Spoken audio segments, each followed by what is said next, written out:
Maxwell goes to 100, a second World Cup ton. Records were broken, history was made, from classic Warner to some Maxwell magic. This is the Digital Daily.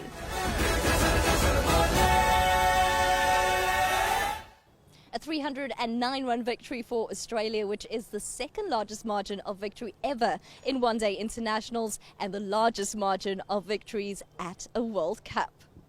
Australia's ICC Men's Cricket World Cup campaign is starting to gather some steam. 3 consecutive wins, and up next for Australia, a meeting with New Zealand in Dharamshala come Saturday.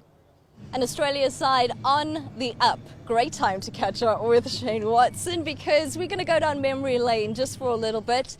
Glenn Maxwell, and what an unbelievable performance. I mean, just a few days ago, Aiden Markram broke that record for the fastest World Cup century. Maxwell comes in. Was it reminiscent of 2015, where you were on the other side with the best view of it all? Oh, it certainly brought back a lot of memories for sure. I remember that innings at the SCG. Glenn Maxwell, when he's at his best like he was today, it's just he's got the whole ground ready to be able to put the ball away. No matter where the bowler bowls, he's so aware of where the gaps are, where the fielders are, and then his ability to be able to find those gaps and hit those gaps and manipulate the ball into those areas. It's a freakish skill that he's got, and we saw that on display tonight.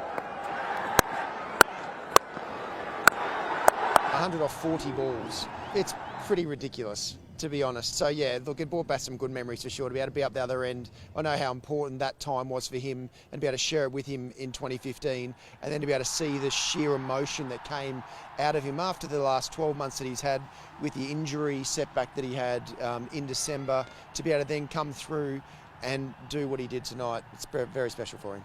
A can you believe it moment. Well, that's what we're going to call it. It is any one of Glenn Maxwell's shots today could be part of your ICC digital collectible. Go to cricktoss.com. We're going to head there and own a bit of history from Delhi. What a ground. It's just produced such moments for us. A bit earlier on in that innings, though, let's go back to David Warner and just his ability out here. He seemed definitely spurred on by the Delhi crowd. What did you enjoy most about his innings?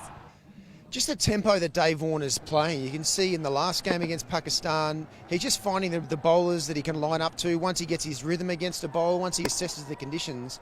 And then it was just like routine, the way he just went through his middle overs to be able to get through his 60s, 70s and 80s and then cruise through his 90s. So it really shows that he is really at the absolute top of his game to be able to control the innings like he is. There's another special innings from in a World Cup, standing up when Australia needs him. And did you know he had such moves, those push-push celebrations that he was able to do? Did it inspire you? It doesn't inspire me, because I can't move that way at all. He's had plenty of practice, Dave Warner, with his family at home. He's certainly got the moves, and you've got to show your assets and the skills that you do have on and off the field, and that's one of Dave Warner's very good skills that he's got. Another skill in the field, in the deep. How was that catch?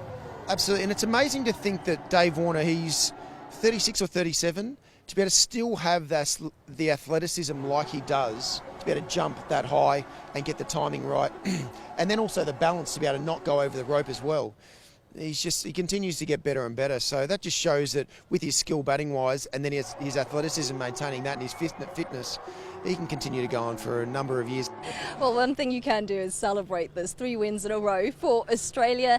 Definitely a team on the rise, and they are headed to Dharamshala next, and so are we.